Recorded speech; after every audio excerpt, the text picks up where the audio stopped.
The formula is actually pretty easy, right? The lower your AR, your acceptance rate, the smarter of a driver you are, the more money you are making. And what am I basing that on? Well, I lease out a lot of vehicles. They're all SUVs. They all drive in the same category. The only thing that differs from driver to driver are the weekly hours. And when we discuss the numbers, when we look at the numbers, when we analyze the numbers on Monday and Tuesdays, the one thing I pay very close attention to is the AR, right? And I find that the pickier the driver is, right? Obviously, the fewer trips he will take, but they're taking high-end trips. They're taking paying trips. Many refer to this as cherry picking. And that really is what it boils down to. Unless you, of course, you want to engage in the Olympic Games of Uber and Lyft and take every single trip because you're hunting that platinum, you're hunting that gold, that blue category, that pro category. Look, that's all set up to keep you in the hamster wheel. The smartest drivers, I'll tell you right now, have a very low AR. And their miles on their vehicle are lower.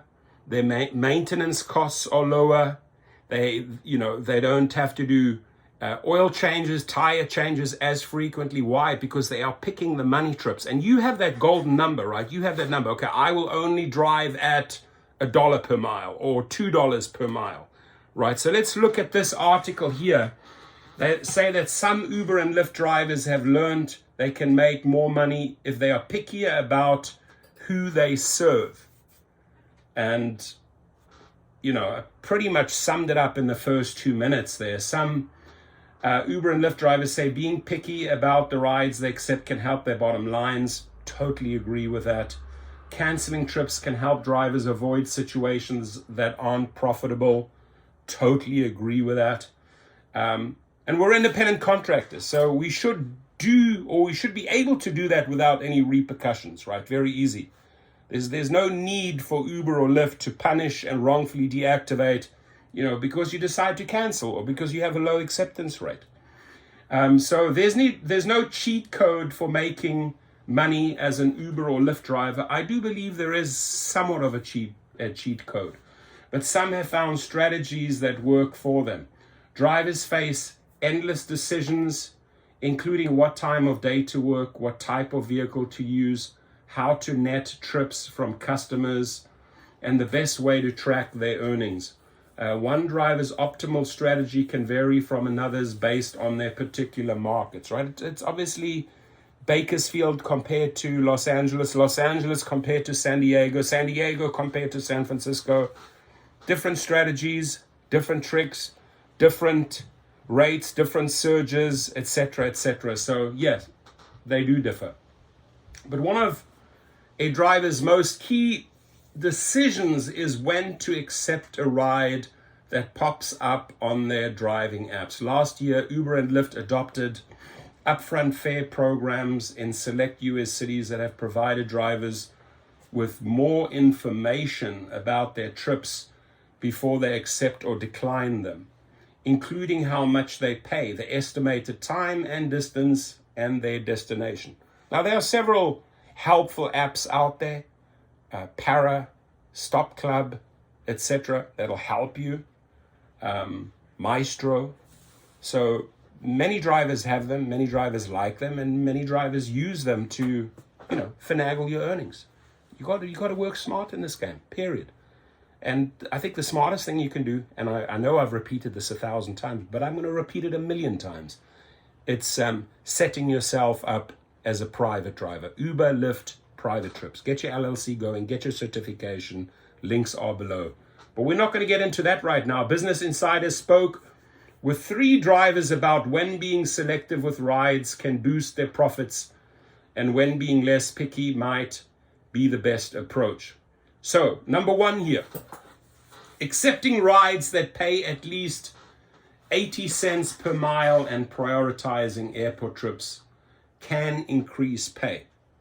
I find that number way too low, right? I know my worth. You need to know your worth. The question is, do you start driving at 80 and above? Do you accept everything? Doesn't matter what they throw at you. You have to really know your worth, right? You know your calculations, you know your car, you know your hours, you know your city. So you have to like fine tune it like a carburetor to get optimal earnings. Ken, a 36-year-old Uber and Lyft driver in Houston, Texas, drives about 4 to 5 hours per day, in addition to his full-time analyst job, to supplement his income. So this is a part-time job. I mean, if he's doing it Monday to Sunday, he's doing 25 to 35 hours. He earned a combined $25,000 driving for Uber and Lyft from about 2,000 trips, according to screenshots of earnings documents viewed by Business Insider. So he's verifying that, right? So these guys, obviously, they're not just going to blindly take your numbers. Hey, send us those numbers, prove it, he proved it. So what he says there, what they verified is legit.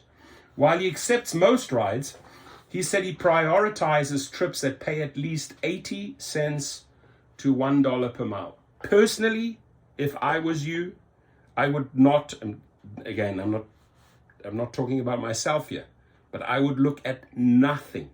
I would not even open my eyes at anything under $1. Excluding vehicle expenses, a ride's base pay and distance are displayed on the app. He also tries to avoid trips that take him too far. Made a video about that the other day. The long trips are over, ladies and gentlemen. It's a waste of time, wasted time back, wasted gas back. Just absolutely not worth it anymore, right? So he avoids these long trips outside of Houston because he worries he won't be able to find trips for the ride back. He calls these empty miles. Good, empty miles, I think, is a brilliant word to use here. I have seen a 50-mile trip that only $20 was offered.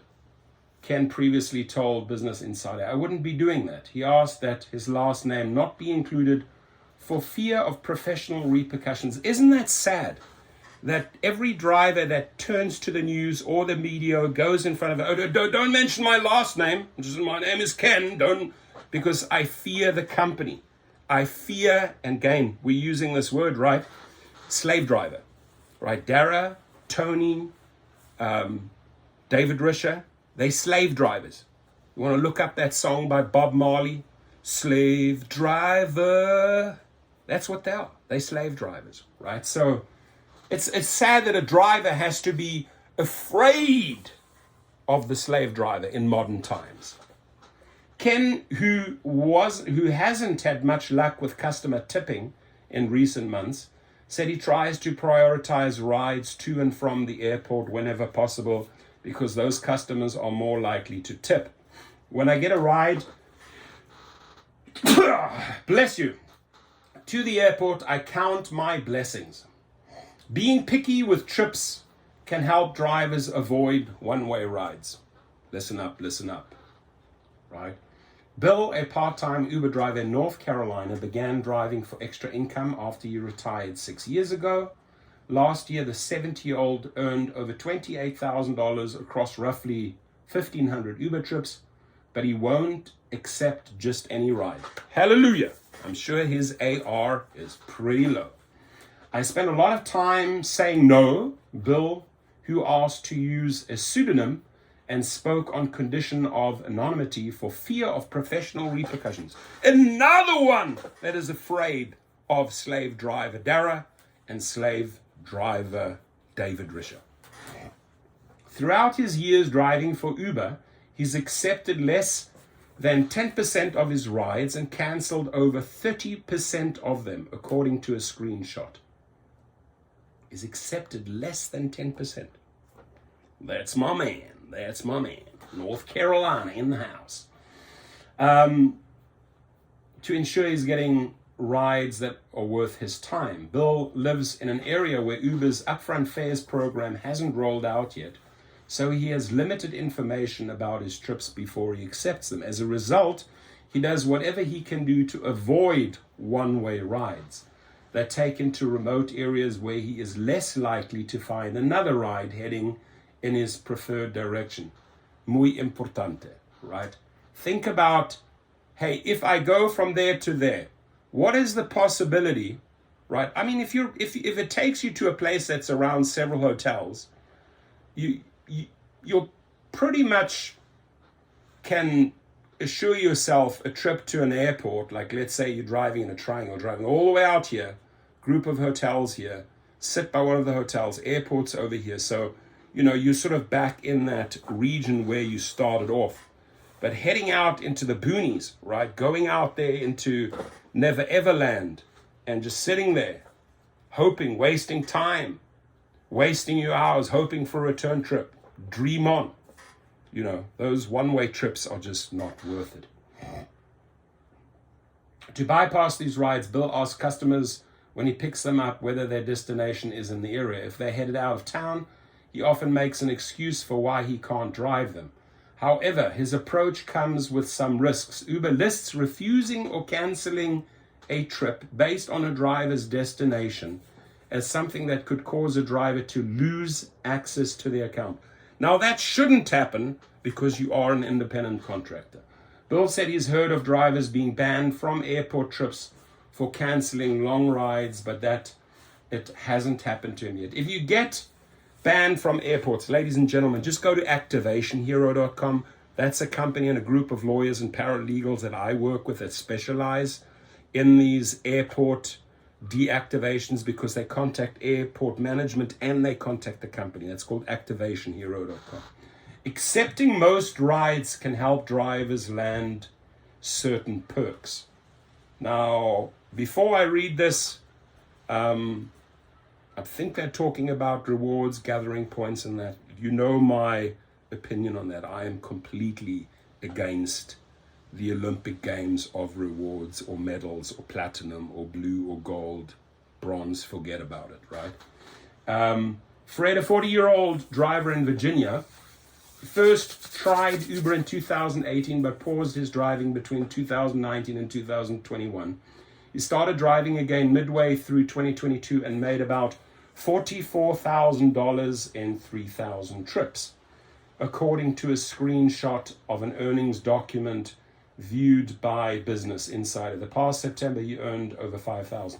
So if you would divide 44,000 by 3,000, it means every one of his trips is $13, $14. He only shoots for the higher paying trips, right?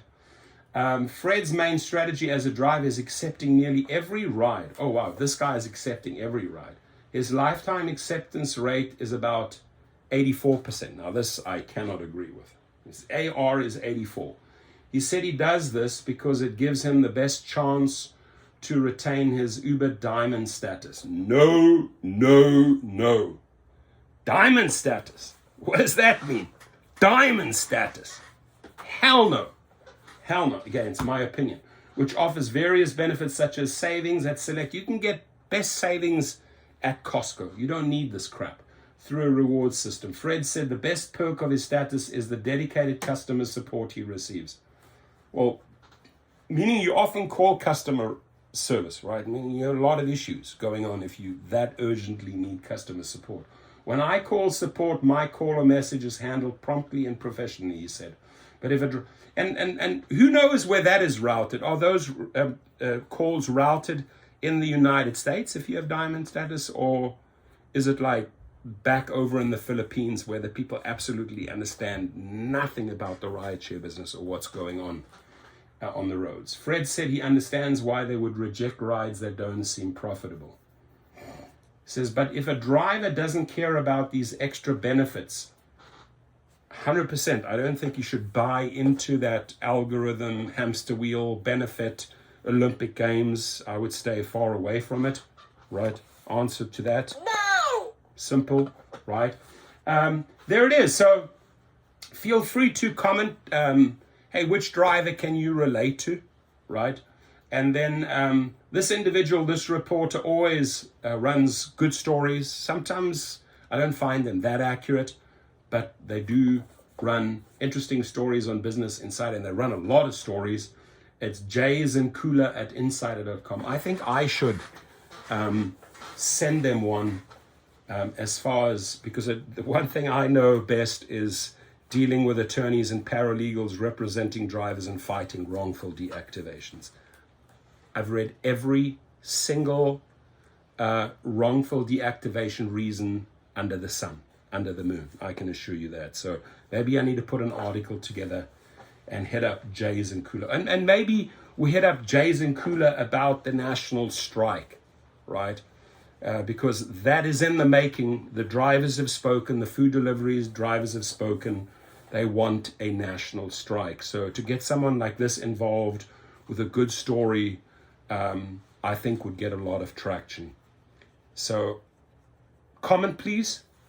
And comment on your AR, right? Comment on your AR. And the big question, the final question that I have here, since you have changed your AR, your acceptance rate, let's say you've gone to a lower acceptance rate. Let's say you're engaging in with quality cherry picking, right? Succulent cherries, trips that pay. How are you faring today? Do you find a lower AR? I'm started off with a formula, read it in the title. Lower AR, I think, is a smarter driver. I think they make more money. And I'm not only saying I think, I know that because I'm basing that on data. If you have changed your strategy, especially in the last 2 years, has a lower AR worked out for you? Thank you very much for watching this 16-minute video, and do comment below. Enjoy, be safe out there, my friends. Stay safe. Fight for better pay, fight for better safety. Amen.